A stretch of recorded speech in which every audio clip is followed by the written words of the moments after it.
ಮಸಾಲ ಹೇಗೆ ಮಾಡುವುದಂತ ನೋಡೋಣ.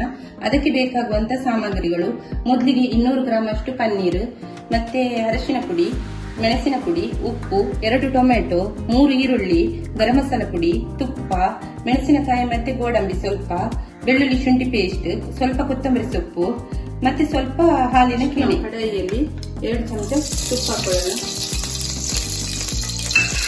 ಅದಕ್ಕೆ ಈರುಳ್ಳಿ ಹಾಕೋಣ. ಇದನ್ನು 2 ನಿಮಿಷ ಫ್ರೈ ಮಾಡಬೇಕು.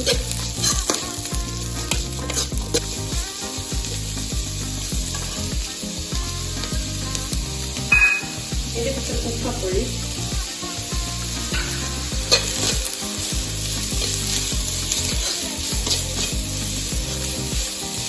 ಈಗ 2 ಟೊಮೆಟೊ ಕಟ್ ಮಾಡಿದ್ದು ಹಾಕೊಳ್ಳೋಣ.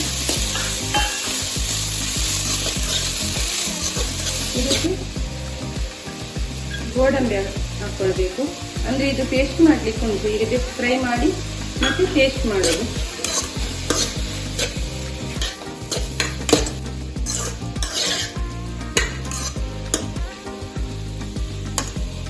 ಸ್ವಲ್ಪ ಫ್ರೈ ಆಗಲಿ.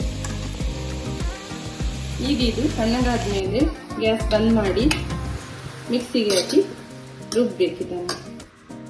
ಈಗ ಕಡಾಯಿಗೆ ಸ್ವಲ್ಪ ತುಪ್ಪ ಹಾಕೊಳ್ಳೋಣ. ಅದಕ್ಕೆ ನಾವು ಮಿಕ್ಸಿ ಮಾಡಿದಂತ ಮಸಾಲೆಯನ್ನು ಹಾಕೊಳ್ಳೋಣ.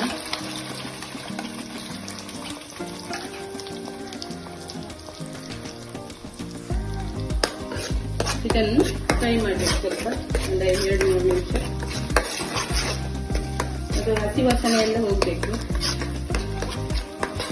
ಇದಕ್ಕೆ ಸ್ವಲ್ಪ ಬೆಳ್ಳುಳ್ಳಿ ಶುಂಠಿ ಪೇಸ್ಟ್ ಹಾಕೊಳ್ಬೇಕು, ಸ್ವಲ್ಪ ಗರಂ ಮಸಾಲ ಪುಡಿ ಹಾಕೊಳ್ಬೇಕು, ಅರಿಶಿನ ಪುಡಿ ಹಾಕೊಳ್ಬೇಕು, ಸ್ವಲ್ಪ ಮೆಣಸಿನ ಪುಡಿ ಹಾಕೊಳ್ಬೇಕು, ರುಚಿಗೆ ತಕ್ಕಷ್ಟು ಉಪ್ಪು ಹಾಕೊಳ್ಬೇಕು. ಈಗ ಫ್ರೈ ಮಾಡಿದ್ದನ್ನು ಈಗ ಪನ್ನೀರ್ ಹಾಕೊಳ್ಬೇಕು.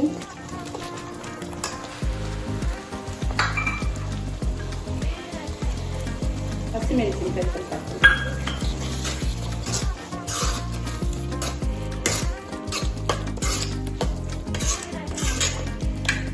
ಇದು 2 ನಿಮಿಷ ಕುದಿಬೇಕು. ಇದಕ್ಕೆ ಸ್ವಲ್ಪ ಹಾಲಿನ ಕೆನೆಯನ್ನು ಹಾಕೊಳ್ಬೇಕು ಕೊನೆಗೆ.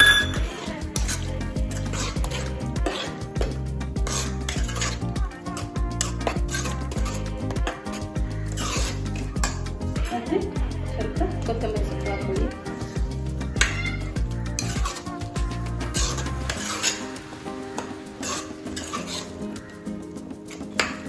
ಈಗ ಪನ್ನೀರ್ ಬಟರ್ ಮಸಾಲ ರೆಡಿಯಾಗಿದೆ. ಈಗ ಗ್ಯಾಸ್ ಬಂದ್ ಮಾಡ್ಕೊಳ್ಳೋಣ. ಈಗ ಪನ್ನೀರ್ ಬಟರ್ ಮಸಾಲ ರೆಡಿಯಾಗಿದೆ.